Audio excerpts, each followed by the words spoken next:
cyber risk is business risk, right? It is a risk to the franchise, a risk to the brand and the reputation of an organization. So cyber risk can no longer be relegated to the realm of security and IT alone. It has to become a board level narrative, a board level discourse.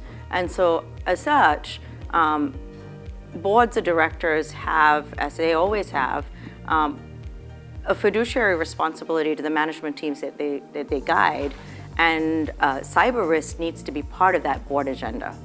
They have a responsibility to be aware, to guide these teams that leadership teams that they are providing guidance to, right, and working with them, and to ensure that the right investments and checks and balances are being made across that organization to manage that risk. Risk management is a team sport, right? And it has to become something that is a shared responsibility, a model between IT, security, the audit committee, the compliance team.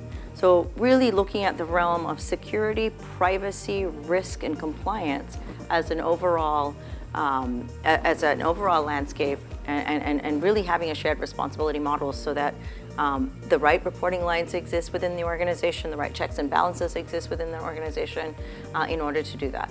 And different organizations based on size, nature of business, depending on how regulated those businesses are, have different structures to ensure a separation between church and state. And also transparency in terms of how information is shared, not just within the organization, but also external to the organization. The responsibility one has to be transparent with your clients, your end users, and as a publicly traded company, in many cases, also to your shareholders and your stakeholders. Some organizations will have a chief risk officer. In other organizations, you may have the CISO reporting into the CIO. So it really depends on the structure of the organization, but as a leadership team, how risk is handled and managed has to be clearly defined. Again, I think I want to clarify that, if the CISO essentially reports to the CIO and the CIO is the one providing that readout to the board of directors instead of the CISO, depending on the composition of that management team, we have to just be aware of what the chain of command is, right, within that organization and how that's being handled. But the SEC mandate, I think what it really is doing is creating not just awareness, but stipulating the urgency of cyber risk becoming part of that readout, that narrative.